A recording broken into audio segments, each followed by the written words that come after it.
Gurur Brahma, Gurur Vishnu, Gurur Devo Maheshwaraha, Guru Sakshat Param Brahma, Tasmai Shri Gurave Namaha, Tasmai Shri Gurave Namaha, Tasmai Shri Gurave Namaha.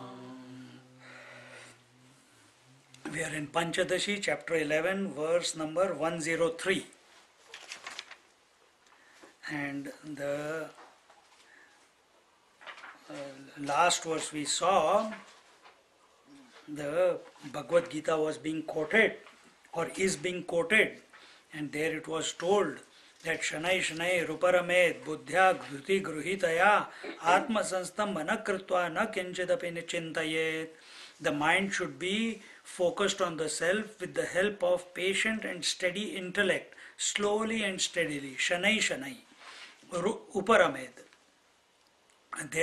And after that, one should not think about anything at all, meaning no other thought. Once it has come under control, it has come to be fixated upon the self as a thought, surely after that the mind must not be forced to think about any other theme.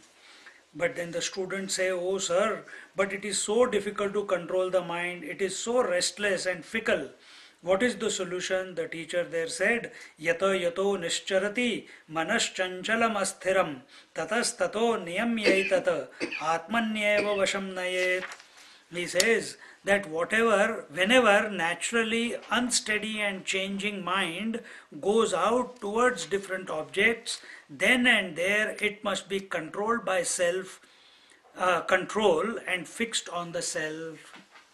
Every time it goes out, just bring it back. A simple example, or before we try that on our mind, we should try that with our breath, because breath is grosser. At a physical level, it is very difficult.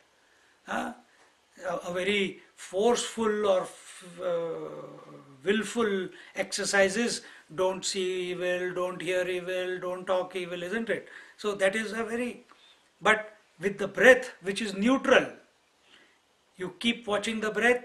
Every time your mind deviates here and there, in meditation we give you instruction, without any commentary in the mind, bring the attention back to the breath, bring the attention back to the breath, bring the attention back to the breath.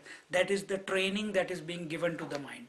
Once it has perfected that or become adept at coming back to the breath, then you can shift to the mind. Then with the japa, the same thing. Now the frequency of the mind going away from its focus will become less. So first we try with something gross, then we come to something subtle. So it is possible to do it at the mental level, no doubt. But if you find it difficult, first try it with the breath. And in this way, by regular and patient and regular, two things, practice, the mind becomes quiet, and as the mind gets quiet, it reaches that state of tushnim bhav, where the mind is absolutely empty and it is experiencing the bliss, but it has not merged into the bliss yet.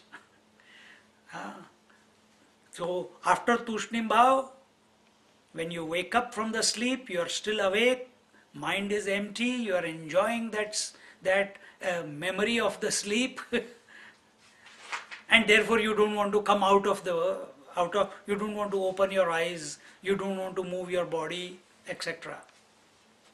And the second thing is, when this is practiced in the waking state, at that time it expresses this tushnim bhav is known as udasinata, a detached attitude towards all the things and beings, including the thoughts in your mind. And the more we expose ourselves to this silence, the more we, it's okay, the more we expose ourselves to this silence, the more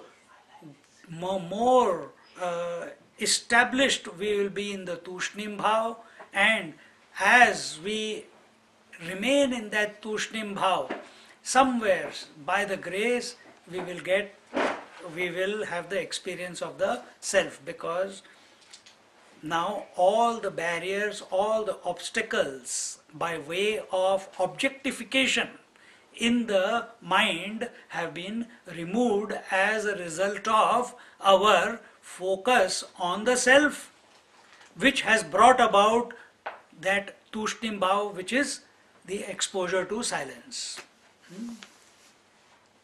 This term and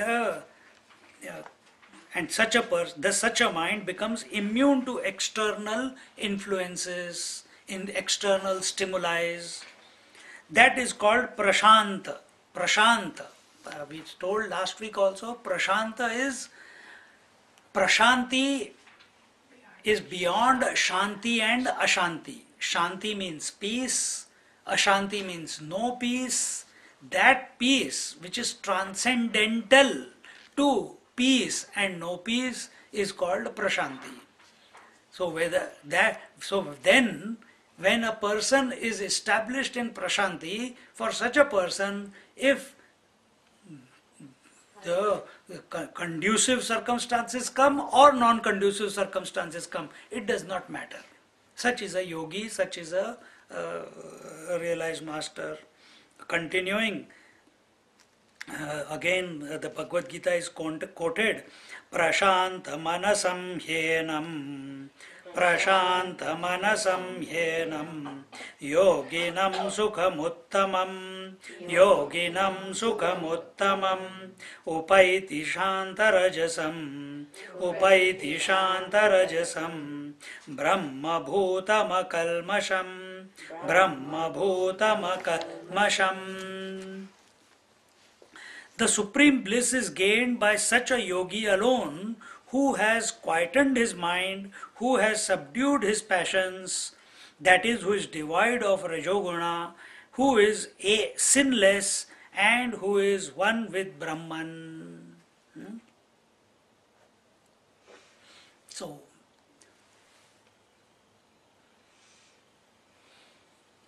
So prashanta manasam hyenam, yoginam sukhamuttamam. See? So who is this yogi? This yogi is, we are also yogis, you know that? Why? Because we enjoy from the objects of the world. We gain joy from the objects of the world, and single-pointedly we pursue the objects of the world. See? Single-pointedly we are seeking satisfaction for this body. By work, by sleep, by good car, good bed, good house, etc., etc., etc. Heater, cooler, single-pointedly. Then there are others. So they are also single-pointed. We are also yogis, but such yogis who are addicted or focused on the world for joy, they are called bhogis. That's the difference. Then the second type. What are the second type? Second type are those who in their own mind build, find a place within their mind from their various memories, from imaginations, and enjoy the bliss. They will close their eyes and they will see a particular form, Shiva or Rudra or Krishna, or see Krishna playing the Leelas with the gopis, and they will enjoy that. That is Vasanananda, remembered.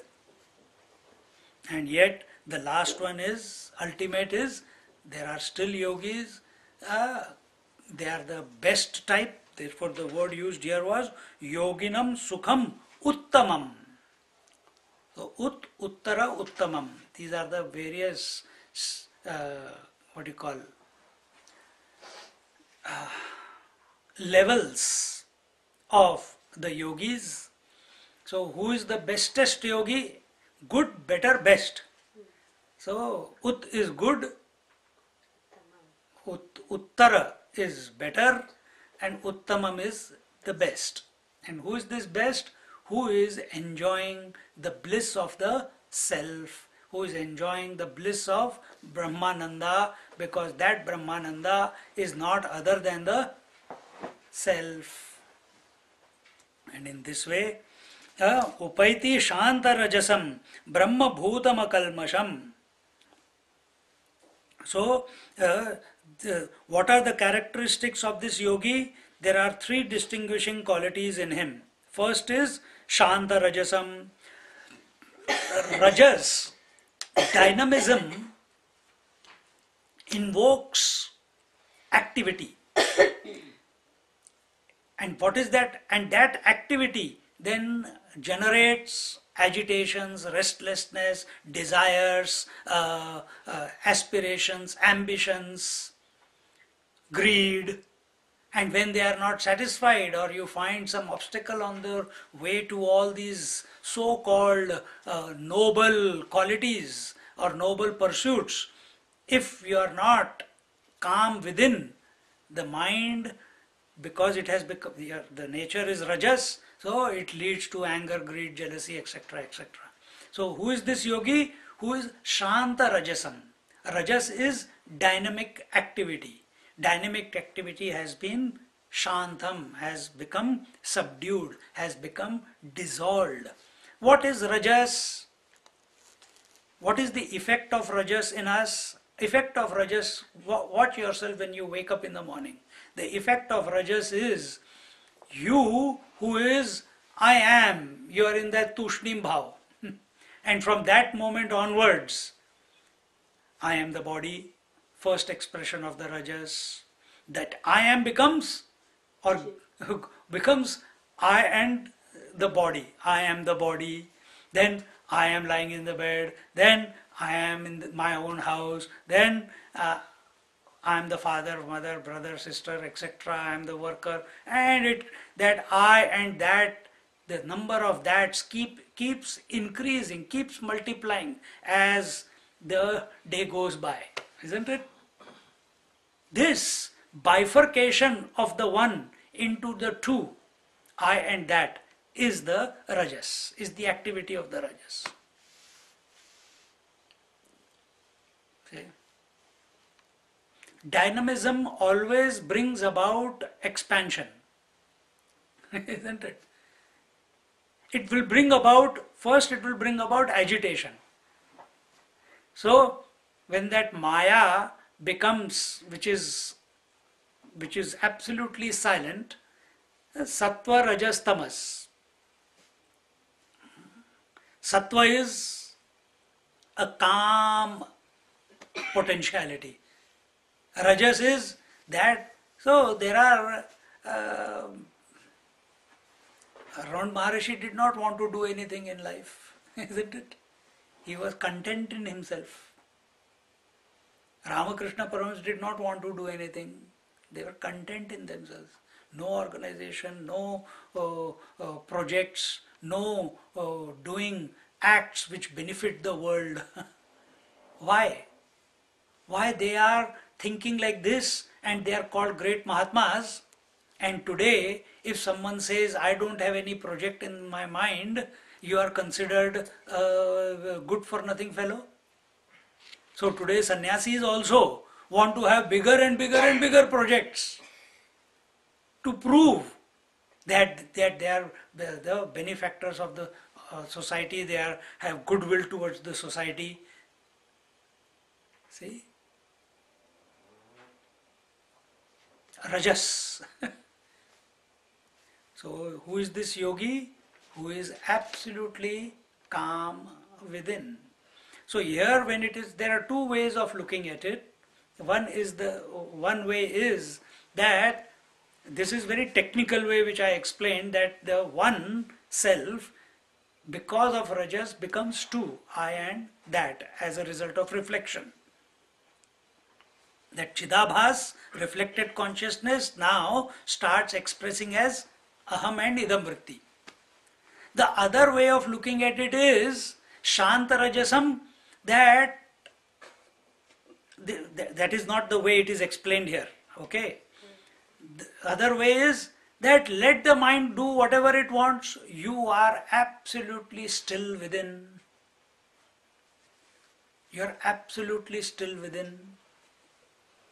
Whether the mind is working, sleeping, dreaming, doing whatever jobs it has to do in this world, it does not. You are absolutely comfortable in every situation. That will be Shantarajasam, isn't it? But here, remember why this verse has come, because the student said, sir, it is difficult to control the mind. So in that context, if you take it, then the mind must be subdued, mind must be made calm, mind must be exposed to silence, mind must contemplate on the self. These various things have to be done if you are finding it difficult. Second one is Prashanta Manasam. Prashanta Manasam. His mind is immune to external disturbances. So once again, if you can take it in the sequence, that Shantarajasam, when dynamism, dynamic activity, dynamic thinking can only be about the world. It cannot be, if you think about the self, automatically the dynamism of the mind will dissolve itself. The moment mind thinks of the sleep, the mind starts dissolving itself, isn't it? Similarly, when the mind starts thinking about what is my source, who is this because of whom I am able to express, what is this self, it will automatically start slowing down. So if there is dynamism in the mind, it is only because it is thinking of the world or everything other than the self. It's thinking about the not self. Therefore dynamic activity of the mind begins. So here it is told. And so if the rajas is curtailed, through pranayam, through watching the breath, through japa, whatever way you employ, automatically it will lead to prashanta manasam. Automatically. It will lead to a state of mind which is undisturbed by any stimuli in the outside. This is pratyahar stage. Pratyahar stage, even if the eyes are open, the mind does not want to go out. It is comfortable where it is. See? There it has brought, in yoga, it has been brought about by force of pranayam, etc. But here it has been brought about by the mind focusing on the self, or mind exposing itself to silence. Two ways. These are very potent exercises. Just try it for a few days and you will see what a great difference it makes to you. Just reading is not enough. You have to practice it. It is calm in spite of the presence of factors which cause disturbance. He has gone beyond even the sattva guna. If there is rajas, if you say that rajas has become calm, rajas has become calm, but where it has gone? If Rajas has become calm, then Sattva Guna will appear, isn't it? But this Prashanta Manasam, first it gets exposed to Sattva Guna, then it goes even beyond the Sattva Guna. Huh?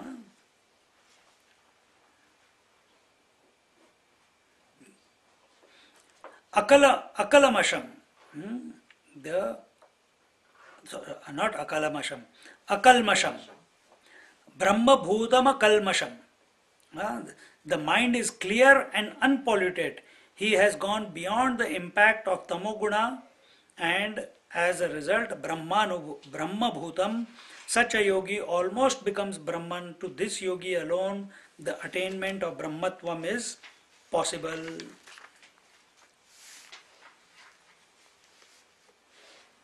What does it mean that it has gone beyond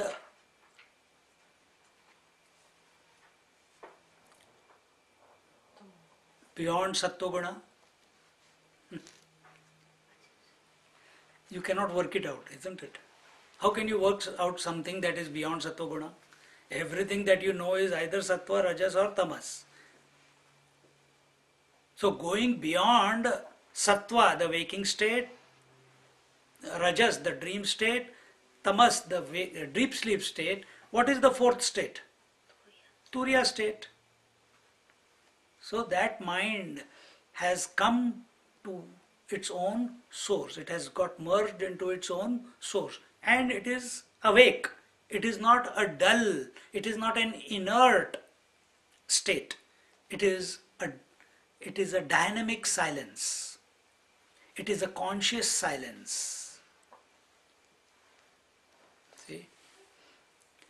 It is just like on the ocean, the waves are there and you can see the moon, but what happens when the waves are there? The moon gets broken up, so you are not able to see the moon. But when the same waves on the ocean become calm for whatever reasons, that same moon is now able to reflect on the waters of the ocean completely, isn't it? This is the mind that is being told now. That mind which has gone beyond conscious mind, conscious chidakash, conscious space, is that calm waters, calm mind in which the reflection of the self is complete, without any aberration, without any break. It is steady. See, that is the mind that is being talked about.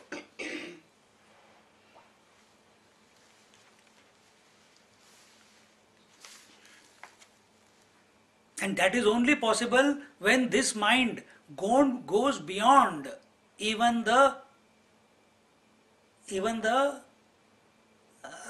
I thought. First it was focused on I thought. Now he has realized that thinking about I is not equal to I. I must drop the thinking aspect. Yes, I understand I am, but I must drop the thinking aspect. So what is the thinking aspect? The thought aspect of the I.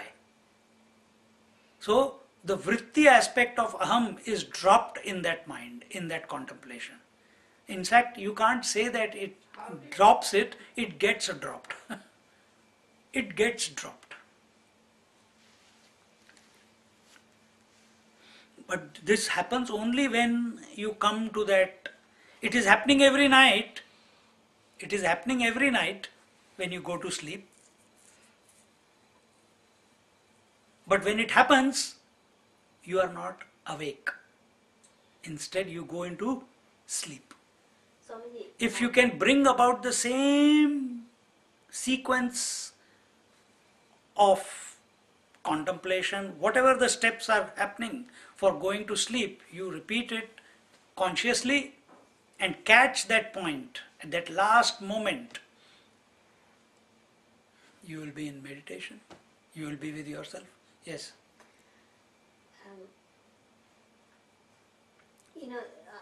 I'm still thinking. There is a possibility that you can have not in deep sleep stage or in sleep stage, without having any thoughts, you still be there? No You are, there is no question about it. Yeah. You are there. Because in deep sleep also you are No, there. during the wakeful state. So that is called samadhi. You are still there. Is that called samadhi? Absolutely. If there is no thoughts in the mind and you are, No, not for an extended period of time. Maybe time to time that in chunks. yes, you're Yeah. still there. Yeah. You are having thousands of nirvikalpa samadhi every day. You know that. Okay. You are having thousands of nirvikalpa samadhi every day. That is, you're saying about in between the breath or something? Is it? Not in between two thoughts. In between two thoughts. What yeah. is in between two thoughts? Empty mind. Empty mind. Are you not aware, even at this moment, if I say this now, you are aware of the gap between those, between every thought, isn't it? Yes. It is happening a little bit fast, but you are aware. Yeah. Between every two thoughts, have you gone to sleep? No. Between two thoughts, have you gone to sleep? No. So you are in nirvikalpa samadhi. Was there any other thought? No. Was there silence? Yes, but it was very short. But Now, doing what they are telling here is, if you do this practice, expose the mind to the silence or make the mind focus on the self, automatically that silence will start expanding yeah. because the mind will slow down. And it happens every night also, it happens when you go to sleep. See? The thought aspect of the I cannot be dropped by you, it will get dropped by itself. But first get to that point. First get to that point. For that, too much thinking is not required. If you think too much, how, why, when, where, in which manner, then you have forgotten the I because you are thinking of when, where, how, why. You have to remain with the I. You have to allow the inner voice to reveal to you what will be the way that you can come to it. No amount of reading books can ever help you there. You have to find your way. All this information is giving you as a tool. It is a means. It is a information. But you have to sit. You have to expose yourself to silence. See what challenges come, what obstacles come. Are you getting sucked in by the challenges at the level of mind? Then address them. Oh, I lost the plot there. Let me come back to myself. Let me continue contemplating on the self. Continue. Let me seek the I. Let me seek the I.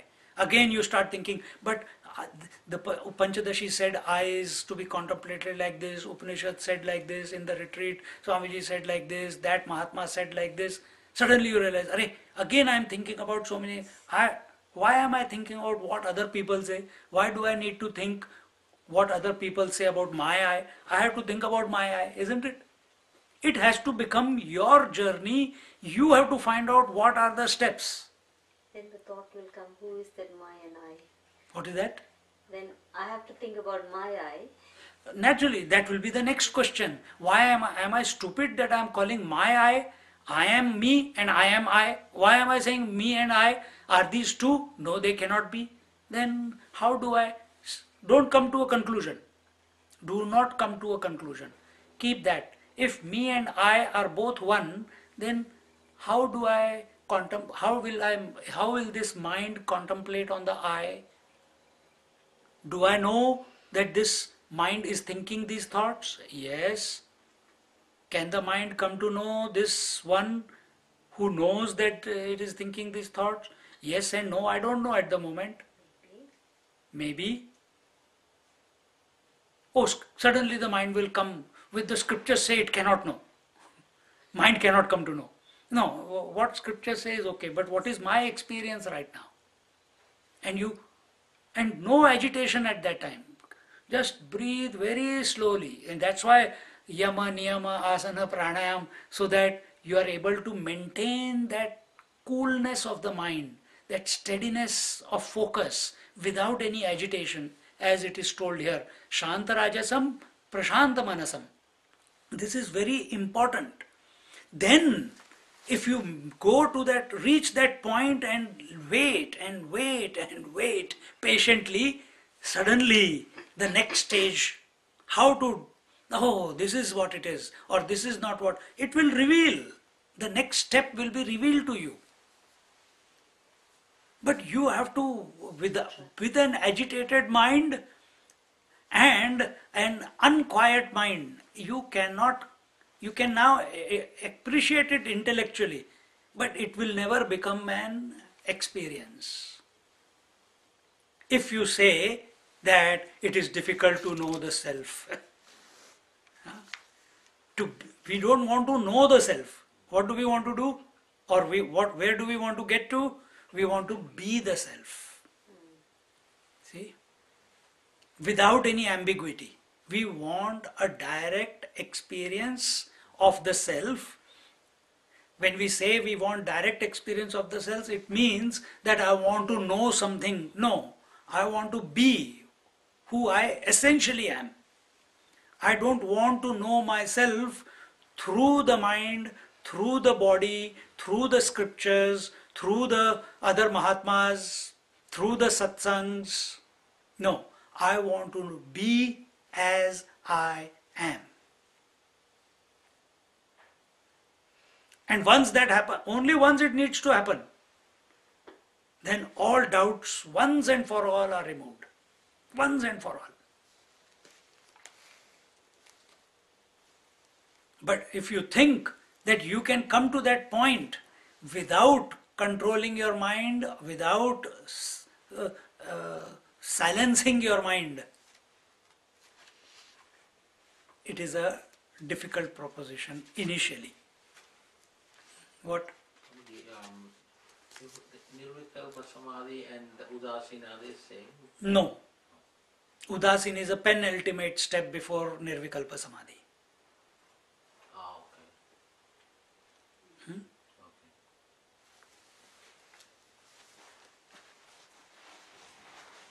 Udasinata is not with respect to the self. Udasinata, detachment, renunciation, different words are there for it.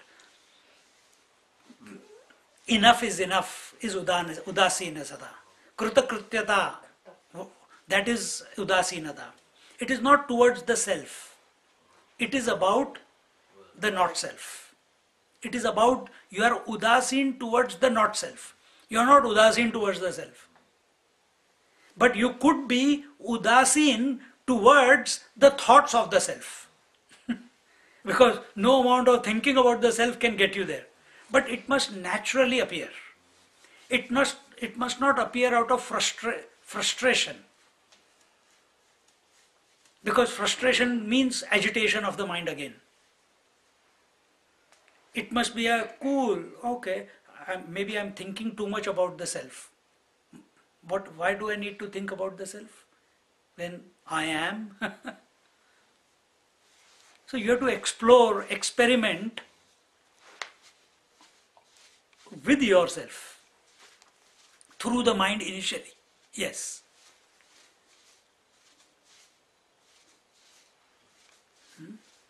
And for that, automatically by the time you come to this Prashanta Manasam, your bodies will be very quiet, your breath will be very slow and shallow, your mind will be very quiet, your intellect will be focused on the self.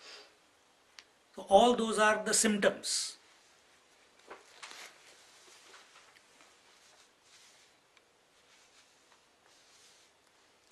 Such a yogi, we didn't read this one, right? 104th one. Yatro paramate chittam, yatro paramate chittam, niruddham yoga sevaya, niruddham yoga sevaya, yatra chaivatmanatmanam, yatra chaivatmanatmanam, Pashyannatmani tushyati, pashyannatmani tushyati, yatra uparamate chittam niruddham yoga sevaya. When the fully suspended mind, chittam, by the practice of yoga is withdrawn, and when the seeker thus experiences the self by the pure mind, he attains total contentment. What is this? When he experiences the self by the mind, can the mind reach the self? No. Mind is dissolved. So what I told you just moments before, that the thought aspect of the mind has dissolved. Now there is no thought wave on the waters of the mind. That mind which is absolutely calm, in that the conscious self is able to reflect fully without any break, as it is. See? And that is what is being told, that it is the mind is able to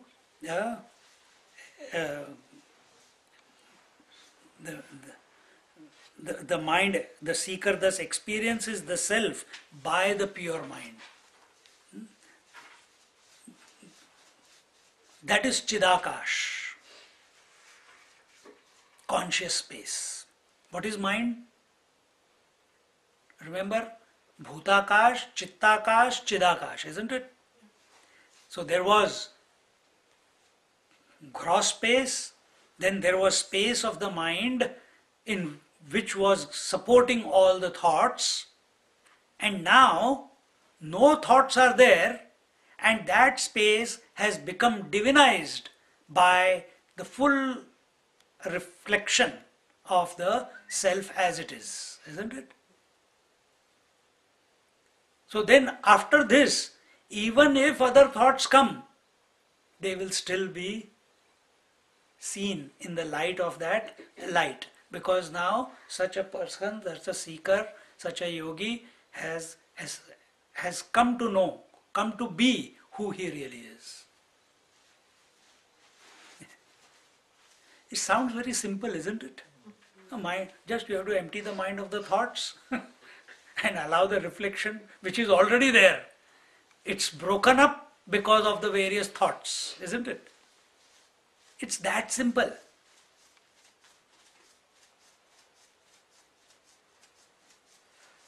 But we complicate it so much. Over intellectualization. And intellectualization is not bad if it is seconded, if it is on a parallel basis, your practice is going on a regular basis. Regular practice, not a mechanical way, but continuous japa, understanding. Japa does not mean only speaking loudly, no. It must, in one sitting, it must go from Vaikari Madhyama Pashyanti. So it is slowing, the mind is slowing down. Is it slowing down? If you sit in meditation, have you gone beyond body identification? See?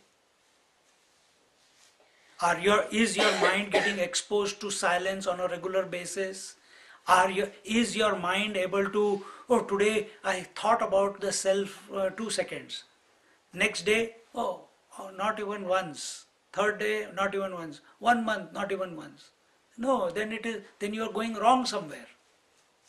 Every day, you have to expose yourself, focus on the self, expose yourself to silence, and then keep studying like this. Somewhere it will all come together.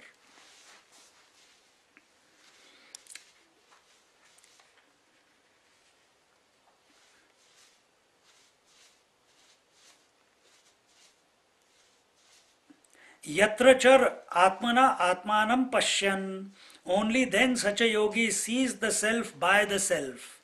In other words, he sees without seeing, because he who sees becomes a seer. Now what will that empty space of the mind, which is reflecting the self as it is,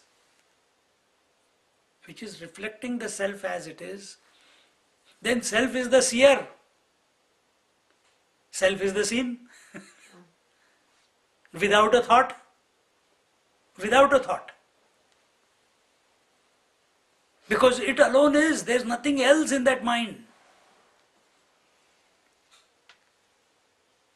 It's chit ghana.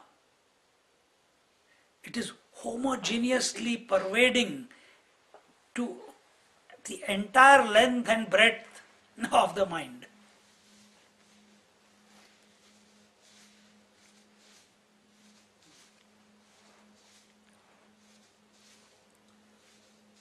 Thus, it is seeing without a seer. There is no becoming a seer or a meditator. It is only being. In becoming, there is struggle and effort involved, which gives birth to actions and actor. Then the roles come up. When you become something, you can become a husband. You cannot become a realized. Becoming realized is also a wrong statement.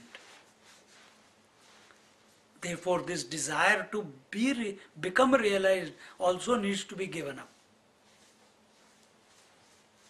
And that will be given up when you come to this point when you say, just like she said, I am the mind, I am me, then why am I thinking about me? That's when the desire for me will be, for the I will be given up. You said it, but has it shaken you from within? Think about it again and again. I'm not judging you in any way. Think about it again and again. If it is true, then why am I creating a journey where there is no journey? Why am I creating a distance between me and myself? Why am I? See? And when it will still go on, you will still keep seeking till it clicks. Man, this thinking is creating the duality there. Let me experiment. Let me sit silent. Let me be quiet. Let me be empty in my mind. And the moment you want to be empty, then other thoughts will come. Then you have to do whatever is required to do so that mind remains empty for 1 minute, 2 minutes, 5 minutes, 10 minutes. Then you will realize that if you try to empty the mind, it is a very hard task. But if the mind is thinking about the self, very quickly it becomes empty. Very quickly it becomes empty. So if you stop thinking about the self, again agitations begin in the mind. If you come to this conclusion that, then there is no point of thinking about the self because I am me, this is a possibility and it happens. And the moment you stop thinking about the self, at that very moment the world comes in because you have not put any barricade there. You have not solved that side of it. So you have to keep focusing on the self till a point where your mind completely gets divinized. Completely gets divinized. And that cannot happen through thinking. It will happen when it gets exposed to the self. When the mind becomes empty and the consciousness, the divinity, the spirit is able to reflect completely in it without any break. That very moment, everything in the mind becomes divinized. Think about it.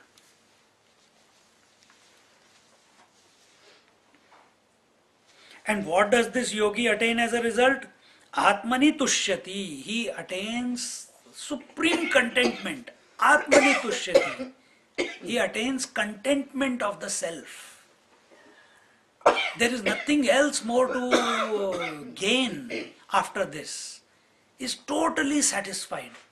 Our satisfaction is one meditation, no, tomorrow again I want to meditate and I want to get to the same state of meditation. This is not Atmani Tushyati. This is running after an imaginary self. Atmani Tushyati is where you are the one. Then alone this Atmani Tushyati. Because self is all, self is Sat, self is Chit, self is Ananda. From that moment onwards, you realize what? You realize, the yogi realizes that all the thoughts, all the mind, all the bodies, the whole world is nothing but the self alone. And therefore he becomes completely content, not because everything is the self, because the self, nature of the self is contentment. Nature of the self is love. Nature of the self is light. See? That is the nature of the self. It is not because he has gained something now. He has recognized who he really is, essentially. And therefore, the mind is it is not the self which is content. The mind has become content. Now from that moment onwards, it will not seek anything in order to become contented. Why? It has gained the supreme most contentment. The mind has, from mind's point of view. One step before, it will want to keep seeking it still. See? Atmani Tushyati. He finds the world beautiful as it is. He is like a mirror reflecting everything and retaining nothing. Again our statement, accept everything, reject nothing and retain nothing. This is what his mind becomes from that moment onwards. Accepting everything, rejecting nothing, but retaining nothing. His mind revels in the world but does not allow the world to enter it. His mind. So you can see Mahatmas playing with animals, talking and concerned about people. They are asking, you see Paramacharya, you have heard of Paramacharya? Chandrasekhar Saraswati of Kanchi Peeth? The short Mahatma, the one before the present one. No, one of the greatest Mahatmas living on earth. He used to walk everywhere. Nowhere he used to go on car or train or anything. Always walk. And in Tamil Nadu and other places, he used to walk everywhere. And they used to wait when Paramacharya is coming. Why? If their relatives are living somewhere, he will know. Acha, your daughter lives there. And then he will go there. Oh, I met your dad, he is okay. With so many people he is meeting, he used to remember everything. See?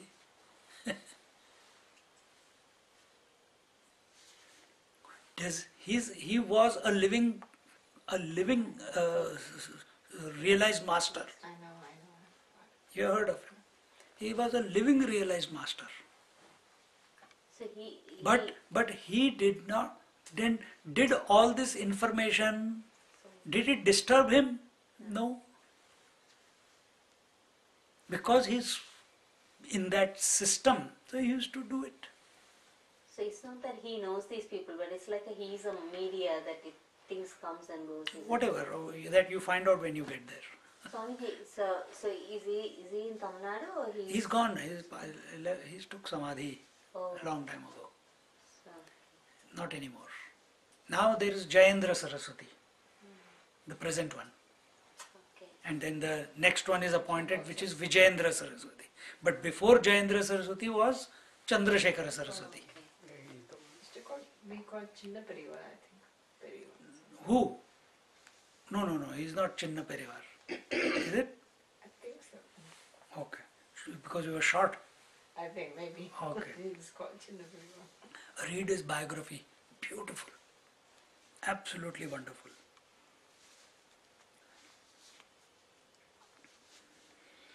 His mind revels in the world but does not allow the world to enter it.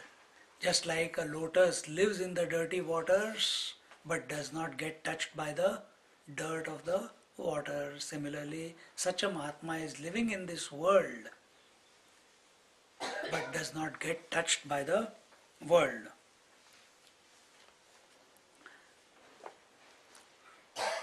And in this way,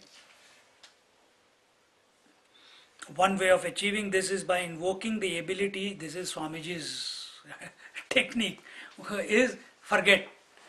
If someone does good to you, forget. If someone does bad to you, forget. If someone praises you, forget. If someone insults you, forget. If someone gives you food, you eat and forget. If someone doesn't give you anything, also you forget.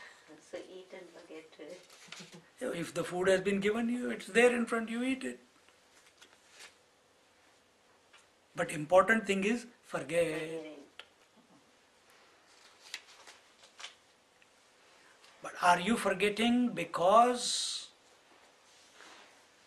as a reaction, or are you forgetting it because it's not worth contemplating upon? What did I eat yesterday? Who cares? How was my meditation yesterday? Who cares? If you keep thinking about yesterday's meditation and feel the elation that I am going to get into the same state I was yesterday, then you have lost the plot. You are living in the memory. You are living in Vasanananda. You are living in a remembered bliss. In this way, do not shortchange yourself. So, forgetting the good and the bad, insults and acclaim as not worth being concerned about, and by exposing oneself to the silence within, then such a mind revels a ramate near to itself. Uparamate. Upa means near. Upanishad. Huh?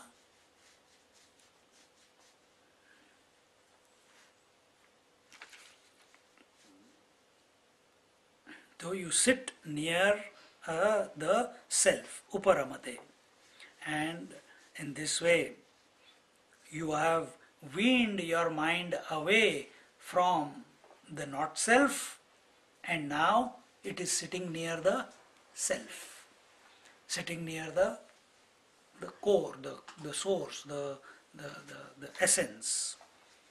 And in this way, if you keep doing this again and again, somewhere, somehow, by the grace, it will all get the thought of coming close and sitting also. The mind is making a decision not to come and sit there, but through a thought only. So slowly, even that thought aspect also will go away. The state of the yogi and the bliss he enjoys are further explained. Sukhamatyantikam yattada Tyantikam yattada Buddhigrahyamatīndriyam Buddhigrahyamatīndriyam Vetti yatra na chaivayam Vayam Stitaschalati tattvataha. When this yogi, established in the self, experiences that supreme bliss which is beyond the senses and is comprehended by the pure understanding, he never falls or moves away thereafter from the truth. Once you are established, then you do not move away.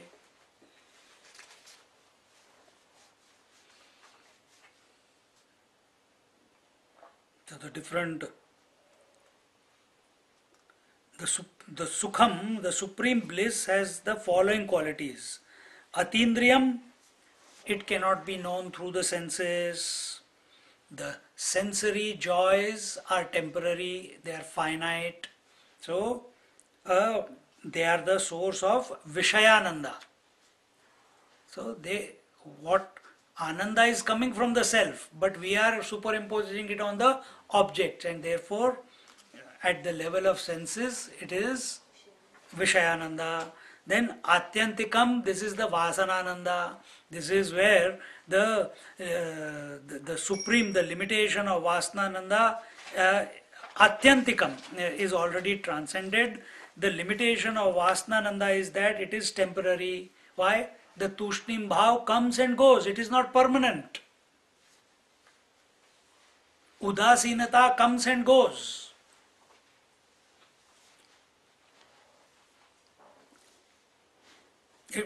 By continuous practice, you have to keep making it, being steady in it. And because the Vasanananda, because the remembered bliss keeps coming and going depending upon when you are sitting in meditation or the sadhana or doing the sadhana, therefore this sukham, this what was that? Yat sukham veti, this bliss is not that Vasanananda also. Buddhi grayam, where buddhi is absorbed in its own being. Even buddhi, intellect, cannot come to know it because it is no longer expressing. It is already sucked into what we told before. It gets sucked, it gets merged into the self.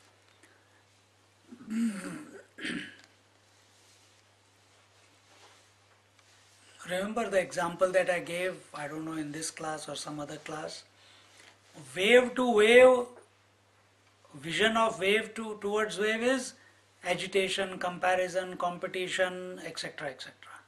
Wave towards ocean,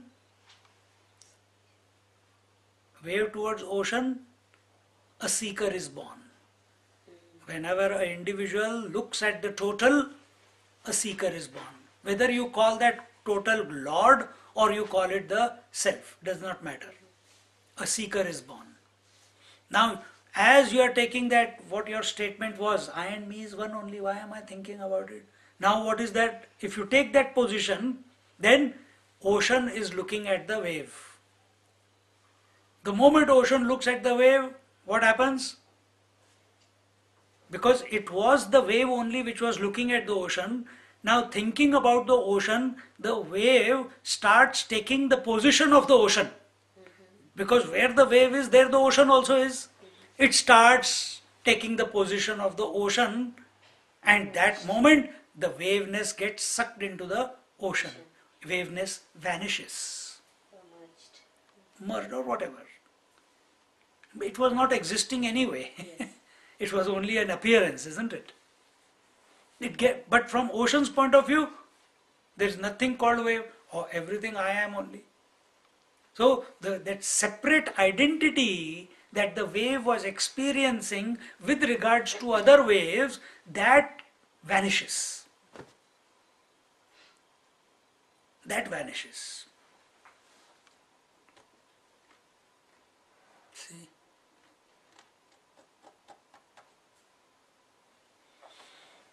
This is what is being told. So this is at the level of mind. As long as the mind is thinking about the total or the self. And as a result, it comes to realize, Arey yaar, why am I thinking about him? He is here only, where I am. The wave is thinking the ocean is exactly where I am at this moment. I am pervaded by the ocean. Then how will the ocean think about me and other waves? The moment he takes the position of the ocean, he vanishes. Similarly, the moment mind thinks, who is this me? Who is this I? Who is this I? I am I. Why am I thinking about I? The moment it takes, gone. Mind becomes empty. it gets sucked in. What is that? What gets sucked in? The Vijnanmaya Kosh and the Manomaya Kosh, they become empty. When do they express? Only when Rajas is there, then they express. As I thought and that thought. Isn't it? We are just qualifying.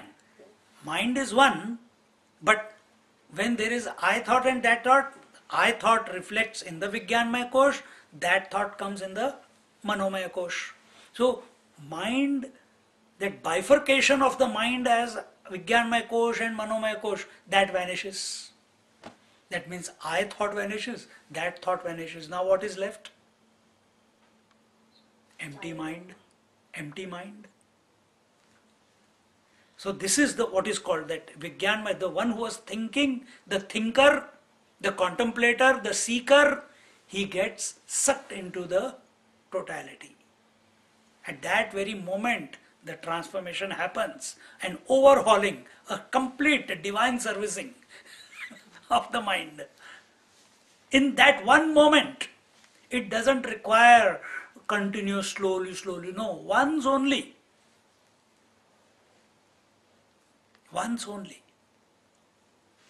Swamiji, Ah, the previous example that you were saying about the wave's point of view, when wave is looking at the ocean, the seeker is born. yes. But the second stage, that when the ocean is looking at the wave, that it gets merged or As if. yeah. So how, in relation to seeker, how would we put that concept? No, the seeker will vanish. And what he, the seeker, would become? No, seeker will not be there. Yeah. Wave is the seeker, no? Yes.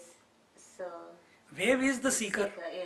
When it takes the position of the ocean, it realizes that ocean is inherent within the wave. Yes. So the seeker realizes the self is, or the Lord, or the divinity, or the Ishvara, or the Absolute is inherent in and through me. So seeker becomes the Lord. Not becomes. His seeker is the Lord. Seeker vanishes. And what remains behind is the Supreme, is the Self. Not becomes. Okay. Then unbecoming will also be there. If you become, then unbecoming also is Yes. there. So there is no becoming. There is only being.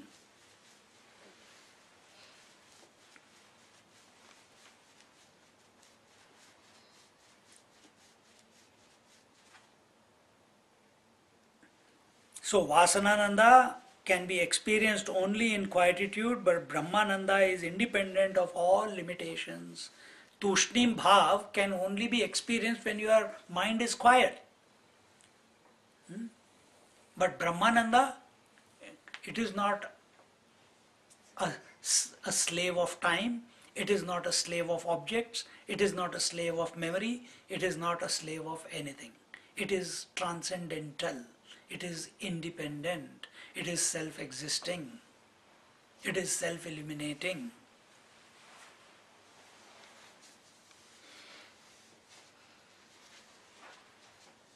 It is always independent of the presence or absence of objects and the presence or absence of quietude.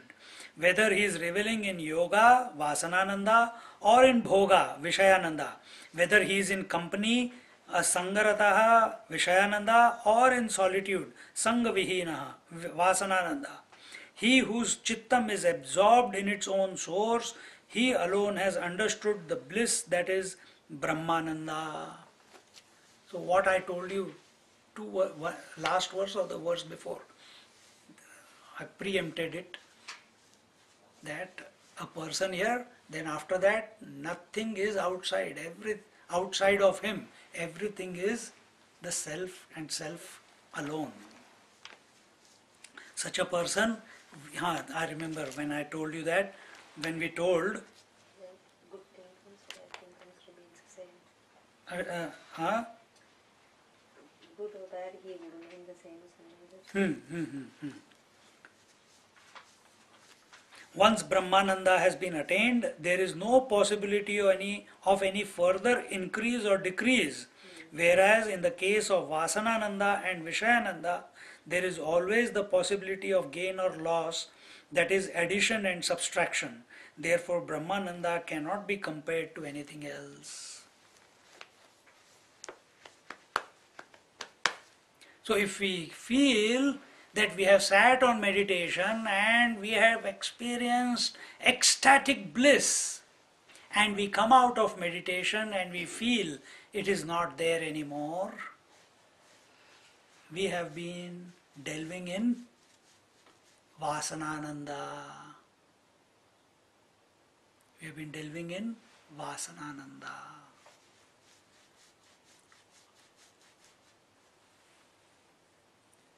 This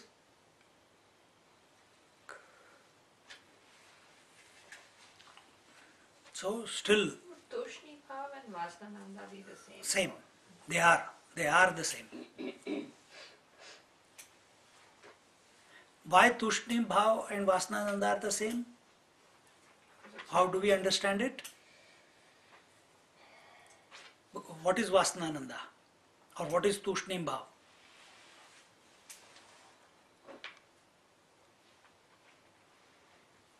The mind is calm, but is The mind is so calm that the bliss of the self is expressing itself, and you feel the thrill of meditation. You feel the bliss of meditation. You cannot feel the bliss of meditation sitting quiet. Body is quiet, but the mind is going at a great speed thinking about everything. But when the mind becomes quiet, automatically the joy of bliss keeps increasing as it becomes quieter and quieter and quieter. That's why we go to deep sleep where the mind is absolutely quiet. Isn't it?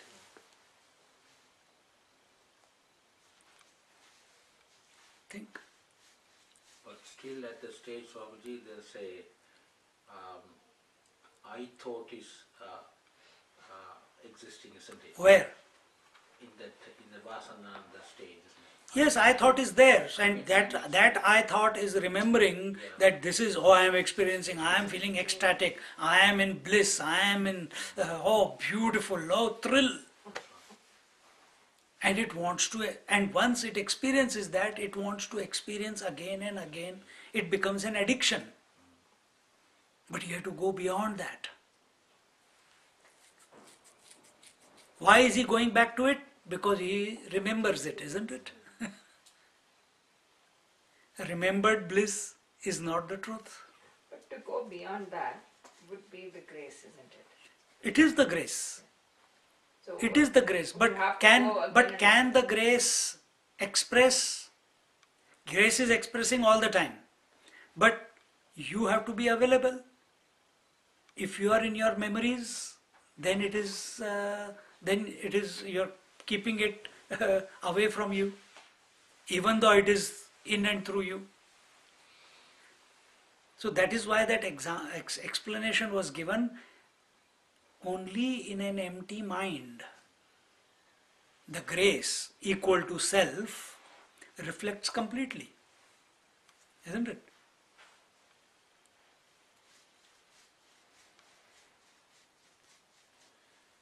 We are trying to work it out right now. You cannot work it out. This is till you don't practice, till one doesn't practice and come to that stage naturally, you will not be able to, you can understand it right now, but it will become your own. Analyze. Every morning you get up from sleep, check the Tushni Bhav. Check yourself. Opportunities every day, even if you don't sit in meditation. Sit in, at that time when you wake up, there it is. See? Swamiji, can the enjoy exist without the doer existing? No. Okay.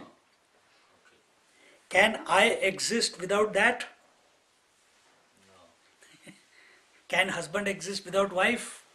Yes.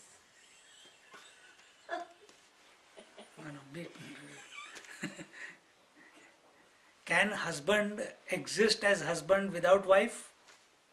No. No, that is okay. So I cannot exist without that. No. I can be called I only with reference to that. And when I has got nothing to create a relationship with, I also vanishes. I also vanishes. Doesn't it? This is what we saw in the beginning of this chapter when one goes to deep sleep. As the mind is naturally becoming calmer and calmer and calmer, the number of interactions of I is reducing and reducing and reducing and reducing. Then Tushni Bhav, and after Tushni Bhav there is nothing else. Two options after that, either realization or sleep. We choose sleep.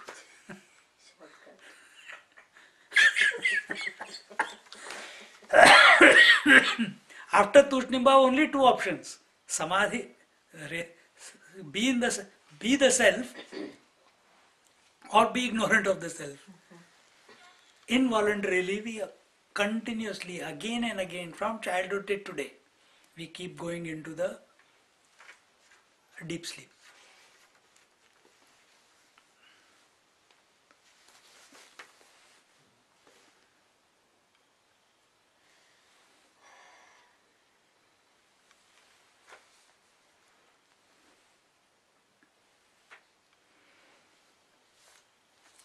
Yam labdhva chaparam labham, yam labdhva chaparam labham, manyate nadhikam tataha, manyate nadhikam tataha, yasmin sthito na dukkhena, yasmin sthito na dukkhena, gurunapi vichalyate, gurunapi vichalyate.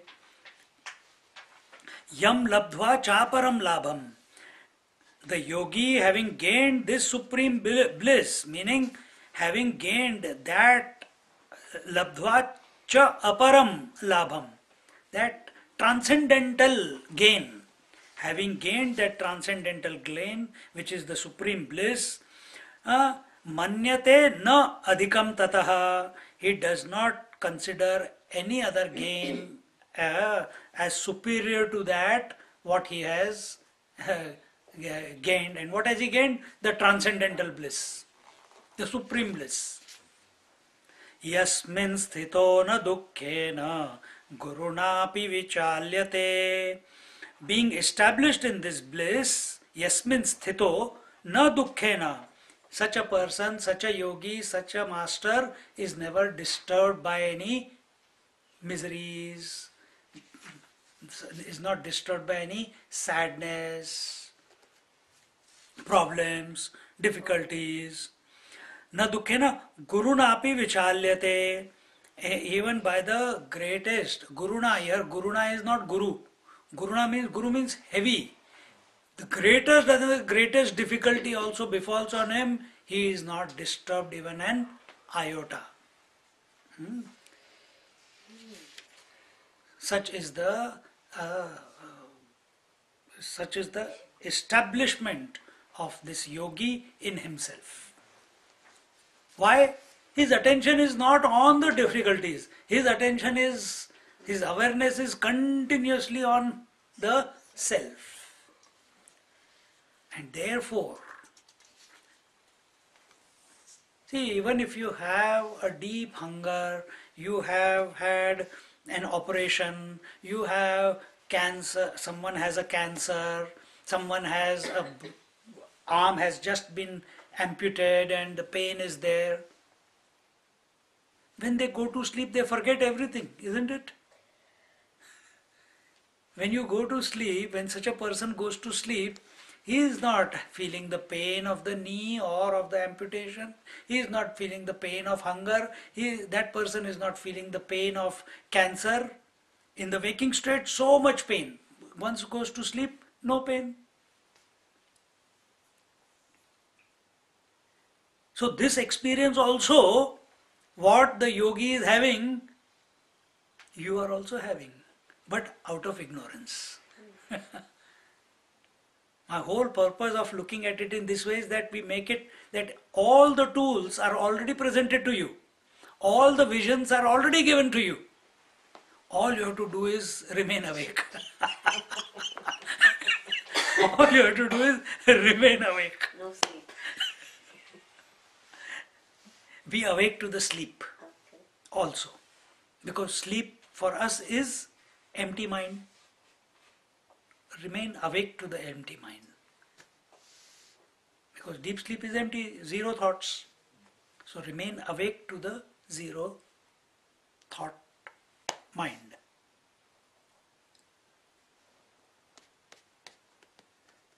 So this is the beauty that masters keep telling us, that all the tools are there with us. You have to just look at your life. When you study scriptures, you say, yeah, I do that. I do the meditation, I go to sleep, I know the thoughts are becoming less and I am not doing them, they are happening by themselves. I know how to be focused, I know how to be udasin, I know what is tushnim bhav. All this you are doing. You are being exposed to on a daily basis. You know how selective seeing, selective hearing, selective thinking, all this you know. You also know so much data is coming, and when you want, you will take that data, otherwise it comes from here and it goes out from here. That also you know. So all the tools are there with you. Swami. So put them for contemplating on the self. For yogis, nothing disturbs them in when they are in the world stage, in the world. So are they awake when they are asleep as well? Absolutely. The mind is going to sleep, let it sleep. They are awake to it. You look at Ammaji, how many hours? Nobody has seen her sleep. No, they sleep, but they are awake. The mind needs rest. Yeah. Mind gets tired, body gets tired. See, body gets tired, mind gets tired of thinking, but the self never gets tired. It is always.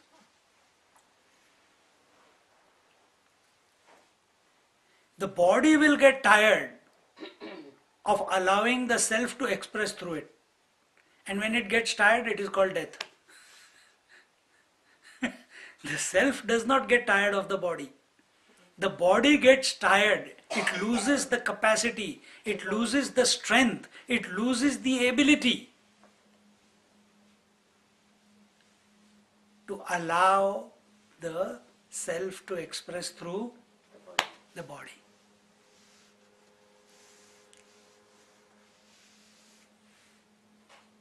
Death comes about. So in this instance, body controls that, Swami? No, that is how it is. That is how it is. Bucket of water is not controlling the reflection of the sun or the moon, isn't it? It is not. Now you will ask, because these examples are very limited. Now you don't ask me, but how can bucket become tired? Don't ask me that. Can I ask that? No. Because no example is complete. There, water is in the bucket. Here, the body thought is in the mind, in the water of the mind. So we think that the mind is inside, but actually the body is in the mind is in the Body.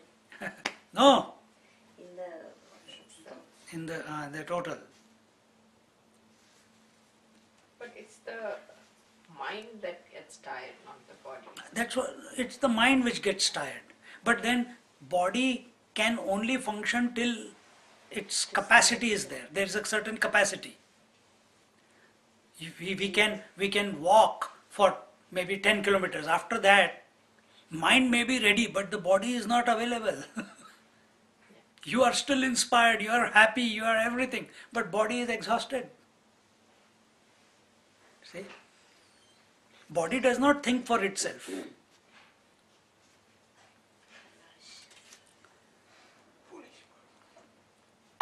So once established in this manner, he is not affected even by the worst tragedy that can befall him. The term Guruna can also be interpreted to mean that even if the Guru comes to disturb him, he will not be disturbed from the uninterrupted experience of the supreme bliss. And therefore, from that moment onwards, such a person, such a seeker, such a yogi becomes the Guru himself. He does not call himself the Guru, but he is recognized as one because he does not get disturbed. See, Totapuri Maharaj came and gave the Nirvikalpa Samadhi experience to Ramakrishna Paramahamsa. And then Ramakrishna Paramahamsa then taught Totapuri Maharaj that Nirvikalpa Samadhi is only a temporary experience, it is not a permanent one. Because Totapuri Maharaj was a yogi. So we are not saying that you go and teach the Guru, but we are just, that example is there.